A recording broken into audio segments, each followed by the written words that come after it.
तथागत भगवान गौतम बुद्धांच्या, आराध्य देव श्री छत्रपती शिवाजी महाराज की। आज संपूर्ण जिल्ह्यात मागील 2 दिवसापासून जागते रहो संविधान लोकशाही बचाना हे कार्यक्रम आयोजित करण्यात आला नागपूर जिल्हा ग्रामीण काँग्रेस कमिटीतर्फे। पण याच्यात आम्ही सर्व पक्षीय असं सर्वांना आवाहन केलं की याच्यात, कारण की फक्त नागपूर जिल्हा ग्रामीण काँग्रेस कमिटीचं नाही तर हे सर्व पक्षाचा कार्यक्रम आहे। या कार्यक्रमाला प्रामुख्याने उपस्थित महाराष्ट्र राज्याचे दबंग नेते माजी मंत्री सुनीलजी केदार साहेब, प्रदेश काँग्रेस कमिटीच्या महासचिव व जिल्हा परिषदेच्या माजी उपाध्यक्ष कुंदाताई राऊत, इथे वाडी नगर परिषदचे जे अध्यक्षपदाचे काँग्रेस पक्षाचे उमेदवार होते प्रेमभाऊ झाडे, वंचित बहुजन आघाडीचे अध्यक्षपदाचे उमेदवार राजेशभाऊ जंगले, महेशभाऊ चोकांद्रे, रॉबिनभाऊ सेलारे, श्यामभाऊ मनपे, चंद्रशेखरजी येवले, मोहनभाऊ ठाकरे, आमच्या नेत्या पवार काकू, गजबीज देशात आणि राज्यात आणि आपल्या प्रवीण सिंग, कारण की पहिलं असं वाटत होतं आपल्याला की हे लोकसभा आणि विधानसभेपर्यंत सीमित राहतील, पण आज तुम्ही पाहिलं असणार की स्थानिक स्वराज्य संस्थेच्या निवडणुकीत सुद्धा आपल्याला किती मोठ्या प्रमाणात त्रास होत आहे। आपल्या निवडणुका लागल्या, वंचित बहुजन आघाडी वेगळी लढली, काँग्रेस वेगळी लढली, सर्व पक्ष वेगवेगळे लढले, पण आपण किती केलं वेगवेगळे लढलो पण विचारधारा ही आपली एक आहे। त्या माध्यमातून आम्ही आज इथे कार्यक्रम आयोजित केला। आपल्याला 2 तारखेला मत आपण वोटिंग झाली आणि 3 तारखेला आपली मतमोजणी होणार होती, पण ते सर्व 2 तारखेला दुपारी 12 वाजता आपल्या सर्वांना माहीत पडलं की मतमोजणी जी आहे 21 डिसेंबरला राहणार। याच्यातूनच लोकांमध्ये शंका निर्माण झाली।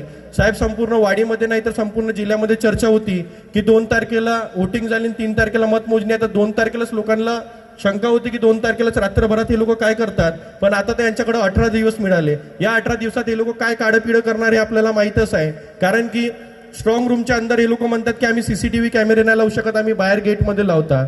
अरे तुम्ही स्ट्रॉंग रूम जिथे आहे तिथे आतमध्ये का बरं सीसीटीव्ही कॅमेरे नाही लावू शकत? त्याच्यासाठी आम्हाला काही कारण तर सांगा की आतमध्ये का बरं सीसीटीव्ही कॅमेरे नाही लावले? जिथे तुम्ही ईव्हीएम मशीन ठेवली आहे तिथे झामर काऊन नाही लावण्यात आला? आज तिथे कर कोणी हॅक करण्याचा प्रयत्न केला, आज मोठे मोठे आपल्या मोबाईलमध्ये जर आपण एक लिंक दाबली तर आपल्या अकाउंटमधले पूर्ण पैसे उडतात, तर ते ईव्हीएम हॅक करणं काही मोठी गोष्ट नाही मला असं वाटते। तर या माध्यमातून या प्रशासनाने सर्व दखल घेतली पाहिजे होती, पण हे कुठं ना कुठं असं वाटत आहे की भाजप आणि चुनाव आयोग हे मिळून सर्व साठगाठ सुरू आहे आणि हे सर्व केलेली प्लॅनिंग संपूर्ण दिसत आहे। कारण की तुम्ही पाहिलंच ना की जसं चुनाव आयोग सुप्रीम कोर्टाने हायकोर्टाने निर्णय दिला सुप्रीम कोर्टाने की 21 डिसेंबरला मतमोजणी होणार, त्यानंतर अर्धा तासात आपल्या राज्याचे मुख्यमंत्री स्टेटमेंट देतात की कलेक्टर यांना आदेश आहे की सर्व जे विरोधकांचे निवेदन असणार ते तुम्ही घ्या, नंतर असं होणार की आमच्याकडे निकाल आलं तर नंतर तुम्ही आमच्यावर आरोप लावणार, म्हणजे तुम्ही तिथं सिद्ध केलं की तुम्ही कुठंतरी काळपिढं केलेलं आहे। त्यानंतर तुम्ही पाहिलं असणार राजेश भाऊ की चंद्रशेखर बावनकुळे यांनी एक स्टेटमेंट दिलं होतं निवडणुकीच्या अगोदर की 51% मतदान जे आहे ते आम्हाला भाजपला मिळणार। अरे तुम्ही काय घरांच्या लोकांच्या मनात जाऊन झाकलं आहे का? तुम्हाला कसं माहित की तुम्हाला 51% मतदान मिळणार आहे? म्हणजे कुठं ना कुठे सर्व साठगाठ आहे। प्रेमभाऊ झाडे पूर्ण हिंमतीनं पूर्ण ताकदीनं वाडीमध्ये निवडणूक लढले, राजेशभाऊ जंगले लढले, श्यामभाऊ मनपे लढले, सर्व जेवढे उमेदवार आहे 27 नगरसेवकाचे जे पदाचे उमेदवार आहेत ते लोक लढले, पण आज कुठे कुठे सर्वांमध्ये शंका निर्माण झालेली आहे। परमपूज्य डॉक्टर बाबासाहेब आंबेडकरांनी 25 नोव्हेंबर 1950 रोजी आपल्या भाषणातून सांगितलं होतं, जेव्हा संविधान ते आपलं देत होते 26 नोव्हेंबरला संविधान आपलं लागू झालं, पण 25 नोव्हेंबरला जेव्हा बाबासाहेब आंबेडकरांनी संविधान दिलं त्यांनी भाषणातून म्हटलं होतं की आज मी देशाला संविधान दिलं, पण या संविधानाला वाचवणारे मी हात तयार करू शकलो की नाही हे मला माहीत नाही। जर एखाद्या सरकारला बहुमत आलं तर सर्वात पहिले ते देशातून संविधान हटवण्याचं काम करू शकतात, पण मागील 60 वर्षापासून काँग्रेसची सत्ता होती, काँग्रेसने कधीही संविधानमध्ये छेडछाड नाही केलं ना। या 11 वर्षापासून तुम्ही पहा की हे सरकार जेव्हापासून आली फक्त संविधान हटाव संविधानमध्ये छेडछाड करण्याचं काम करत आहे। मागच्या लोकसभेच्या निवडणुकीत तुम्ही पाहिलं असणार यांचे जे हेवीवेट नेते आहे, जे यांचे मंत्री आहे, ते लोक म्हणतात की आम्हाला 400 पार करा, आम्ही देशातून संविधान हटवून देऊ। माहित आहे तुम्हाला म्हटलं त्यांनी, तर हे लोक जे आहे संविधान विरोधी सरकार आहे। तुम्ही पाहिलं असणार की 9 ऑगस्टला जंतर मंतरमध्ये संविधान जाणण्याचं काम या लोकांनी केलं, या मधुवादी लोकांनी केलं। त्यांच्यासाठी एकच सांगतो, विनाशाची जर आम्ही नातं जोडले असते तर आम्ही आमच्या घरी सापही पाळले असते। चुकीनं बुद्धाची ओळख झाली आम्हाला, अन्यथा तुम्हाला तुमच्या घरात येऊन तुम्हाला जाडले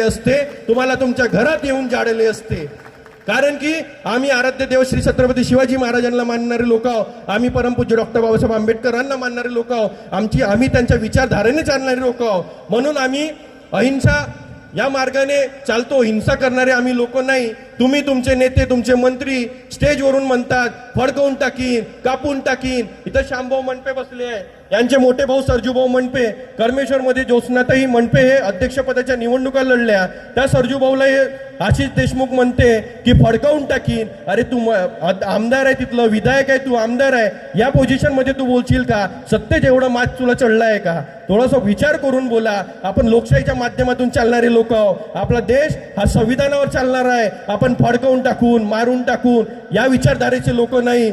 म्हणून या लोकांच्या लोकशाहीसाठी या संविधानासाठी आपण सर्वांनी एकत्र आलं पाहिजे. आपण सर्वांनी जर आपली लहर तयार नाही केली संविधान वाचवण्यासाठी तर तुम्हाला खरं मध्ये सांगतो येणाऱ्या काळात निवडणुका हे होणार नाही.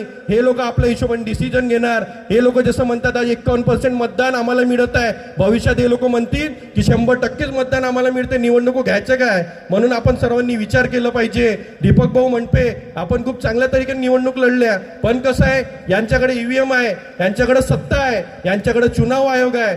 आता तर आपण न्यायपालिकावर बोलायला नाही पाहिजे, पण आता तुम्हाला माहित आहे सध्या देशाची परिस्थिती काय आहे. आपण त्याच्यावर बोलणं योग्य नाही, कारण की आपण बाबासाहेब आंबेडकरांना मानणारे लोक आहोत. म्हणून न्यायपालिकावर आपण सदा बोलणं हा योग्य नाही राहणार. पण आपल्याला सर्वांना परिस्थिती आज देशाची माहीत आहे, म्हणून आपण सर्वांनी विचार केला पाहिजे. आज भारतीय संविधान कोणाच्या घरी, कोणाकोणाच्या घरी आहे सांगा मला? सगळ्यांच्या घरी आहे ना? हॉलमध्ये आपण ठेवलं असतं असं समोर, पण वाचलंय का ते संविधान? आपण 2 लोकांचे हात उठले संविधान वाचण्यासाठी. संविधान आतमध्ये मी एखादी पॉइंट विचारणार तर मग असं नाही झालं पाहिजे. संविधान वाचलेले आहेत आपण. संविधानमध्ये आर्टिकल 19च्या अंतर्गत आज तुम्हाला आणि मला इथं बसण्याची संधी आहे, आज तुम्हाला आणि मला बोलण्याची संधी आहे. आपण जे आर्टिकल 19 मध्ये बाबासाहेब आंबेडकरांनी आपल्याला दिलं म्हणून आपण आज इथे बोलू शकतो, आपण इथे बसू शकतो. हे सर्व आपल्याला माहिती राहायला पाहिजे. म्हणून आपल्या घरी आपण फक्त संविधान ठेवल्याने नाही होणार, तर आपण सर्वांनी संविधानाची स्टडी करा, संविधान वाचा. जर आपल्याला उद्या यांच्या सोबत लढायची गरज पडली तर आपल्याला तिथले एक पॉईंट आपल्याला एक माहिती राहायला पाहिजे. कारण की आपले बाबासाहेब आंबेडकर आपल्यासाठी लढले, आपल्यासाठी त्यांनी संविधान दिलं. आज आपला देश संविधानावर चालते. आज हे लोक आरक्षण संपवण्याचं काम करत आहे, संविधान संपवण्याचं काम करत आहे. म्हणून आपल्या सर्वांना विनंती करतो की आपण सर्वांनी संविधानाची माहिती घ्या.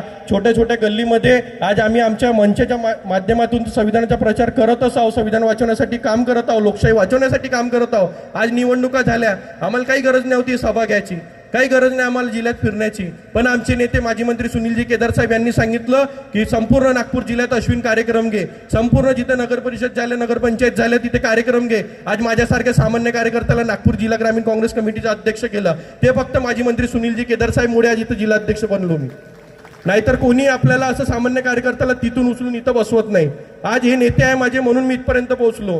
म्हणून आपण सर्वांनी सुद्धा जे आपली ताकद आहे हे आपल्याला माहीत राहायला पाहिजे. आणि आपण भविष्यात सर्व मिळून, राजेश भाऊ जंगले आहे, प्रेमभाऊ झाडे आहे, श्यामभाऊ मनपे आहे, रॉबिन भाऊ आहे, महेश भाऊ आहे, आपण सर्व मिळून आपण संविधान वाचवण्यासाठी वाढीत नेहमी सतत कार्यक्रम घेत राहून जर आपण आपल्या गावातून सुरुवात केली भाऊ तर आपण जिल्ह्यापर्यंत पोहोचून समोर महाराष्ट्रापर्यंत पोहोचून. म्हणून ही सुरुवात इथून चालू राहायला पाहिजे. सतत कार्यक्रम आपले जनजागरण जे आहे, लोकशाही वाचवा संविधान वाचवा सुरू राहणार. एवढंच बोलतो. जय हिंद, जय भीम, जय महाराष्ट्र.